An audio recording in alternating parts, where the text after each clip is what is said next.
কিছু কিছু মানুষ আছে যারা ডাল তরকারির থেকেও এই সমস্ত জিনিস দিয়ে ভাত খেতে ভীষণ ভালোবাসে। জানি এটা অনেকভাবে রান্না করা যায়, পাঁচ তরকারিতে দেওয়া যায়, বেগুন দিয়ে বানানো যায়, কিন্তু সাধারণভাবে ভাজলেও গরম ভাতের সাথে অমৃতের মতন স্বাদ লাগে। তাই আজকের রেসিপি খুব সহজভাবে মাছের তেল ভাজা। আজকের রেসিপিটা বানানোর জন্য আমাদের লাগবে লবণ হলুদ মাখানো মাছের তেল, কাঁচা লঙ্কা কুচি। প্রথমে কড়াই গরম করে তেল না দিয়ে দিয়ে দেবো মাছের তেলটা।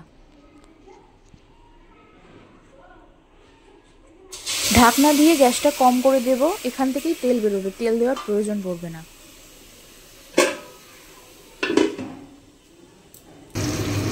দেখুন কত তেল বের হয়েছে, এর মধ্যে দিয়ে দেবো কাঁচা লঙ্কা কুচি। এবার এটাকে ভালো করে ভেজে নেব।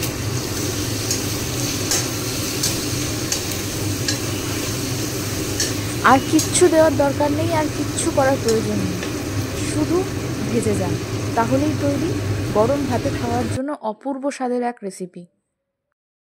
ভিডিওটি ভালো লাগলে ভিডিওতে একটি লাইক করে দেবেন এবং চ্যানেলটিকে সাবস্ক্রাইব করে পাশে থাকবেন, আর কমেন্ট করে জানাবেন কেমন লাগলো আপনাদের এই ভিডিওটা।